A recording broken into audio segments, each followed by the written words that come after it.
हर हर महादेव। स्वागत है आपका हमारे चैनल पर। आज हम बात करने वाले हैं सितंबर 2025 में आने वाले प्रदोष व्रत के बारे में। इस वीडियो में हम आपको बताएंगे प्रदोष व्रत की तिथि, इसका महत्व, पूरी पूजा विधि और एक दिव्य कथा। तो आप वीडियो को अंत तक ज़रूर देखिएगा, क्योंकि प्रदोष व्रत की सही विधि जानकर ही आपको भगवान भोलेनाथ की अत्यंत कृपा प्राप्त होगी। हर माह की शुक्ल पक्ष और कृष्ण पक्ष की त्रयोदशी तिथि को प्रदोष व्रत रखा जाता है। प्रदोष शब्द का अर्थ है संध्या का समय, यानी जब दिन ढलने लगता है और रात का आरंभ होता है। यह व्रत खास तौर पर भगवान शिव और माता पार्वती को समर्पित है। मान्यता है कि प्रदोष काल में शिव जी की पूजा करने से भक्त के सभी पाप नष्ट हो जाते हैं और जीवन में सुख समृद्धि आती है। इस साल सितंबर में 2 प्रदोष व्रत आएगा। पहला प्रदोष व्रत 5 सितंबर 2025 शुक्रवार, भाद्रपद शुक्ल त्रयोदशी। व्रत का समय सुबह 4:08 से अगली सुबह 3:12 तक है। पूजा का शुभ समय शाम 6:38 से रात 8:55 तक है।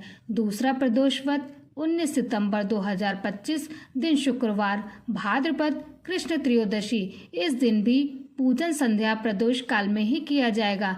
शुक्रवार का प्रदोष व्रत विशेष फल देने वाला माना जाता है। इसे शुक्रवार प्रदोष भी कहते हैं और यह माता पार्वती की कृपा दिलाने वाला होता है। प्रदोष व्रत रखने से घर में सुख शांति बनी रहती है, वैवाहिक जीवन में प्रेम और प्यार बढ़ता है, संतान की प्राप्ति और परिवार की उन्नति होती है। सबसे बड़ा फल है मोक्ष की प्राप्ति और भगवान शिव की कृपा। शास्त्रों में कहा गया है कि जो भक्त श्रद्धा से प्रदोष व्रत करता है उसके जीवन के सारे कष्ट दूर हो जाते हैं। व्रत की तैयारी।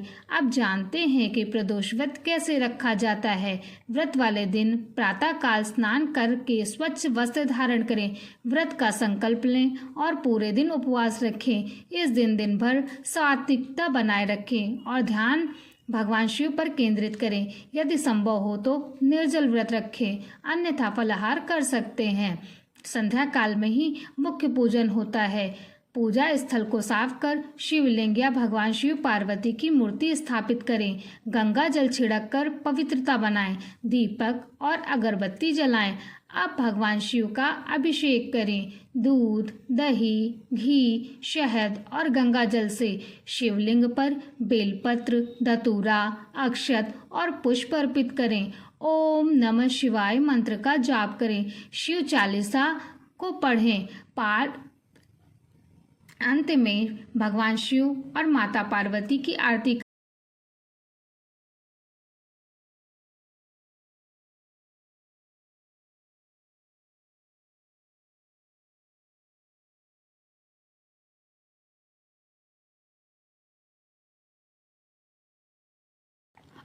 करें।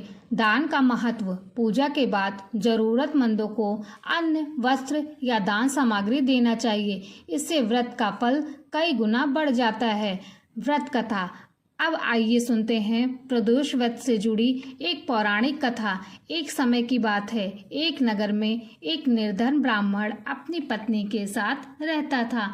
वह बहुत गरीब था, लेकिन उसका विश्वास शिव जी पर अटूट था। एक बार संयोग से उसकी पत्नी को किसी साधु ने बताया कि यदि वह प्रदोष व्रत करे तो उसके सारे दुख दूर हो जाएंगे। पत्नी ने संकल्प लिया और संध्या समय भगवान शिव की पूजा की। उसने पूरे विधि विधान से व्रत किया और कथा सुनी। उसकी भक्ति से प्रसन्न होकर भगवान शिव और माता पार्वती उसके सामने प्रकट हुए। भगवान शिव ने कहा, हे पुत्री, तुम्हारी भक्ति से मैं प्रसन्न हूँ। आज से तुम्हारे सारे दुख समाप्त हो जाएंगे, तुम्हारे जीवन में सुख समृद्धि आएगी। इसके बाद उस ब्राह्मण दंपति का जीवन बदल गया। धीरे धीरे उनके घर में धन, सम्मान और सुख शांति का वास हो गया। तब से ही मान्यता है कि प्रदोष व्रत करने से भक्त की हर मनोकामना पूरी होती है और परिवार में सुख समृद्धि आती है। व्रत का समापन रात को कथा और आरती करने के बाद व्रत समाप्त करें। अगर निर्जल व्रत रखा हो तो अगले दिन प्रातः स्नान के बाद पारण करें। फलाहार या सात्विक भोजन से व्रत तोड़ें। विशेष बातें जो ध्यान रखें, व्रत के दिन किसी को अपमानित ना करें। घर में शांति और पवित्रता बनाए रखें। शिव जी को बेलपत्र और गंगा जल अवश्य चढ़ाएं। संध्या के समय ही पूजा करें क्योंकि यही प्रदोष काल कहलाता है। प्रदोष व्रत भगवान शिव की कृपा पाने का सबसे सरल और प्रभावी उपाय है। सितंबर 2025 में यह व्रत 5 और 19 सितंबर को पड़ रहा है। यदि आप पूरे नियम से व्रत रखें और संध्या प्रदोष काल में पूजा करें तो निश्चित ही भगवान शिव और माता पार्वती आपकी सभी मनोकामनाएं पूरी करेंगी। तो आप सब भी इस व्रत को श्रद्धा और भक्ति से कीजिए और जीवन में सुख, शांति, धन, समृद्धि और मोक्ष की प्राप्ति कीजिए। ओम नमः शिवाय। जय भोलेनाथ। यदि आपको यह वीडियो अच्छी लगी हो तो लाइक करें, शेयर करें और चैनल को सब्सक्राइब करना ना भूलें। हर हर महादेव।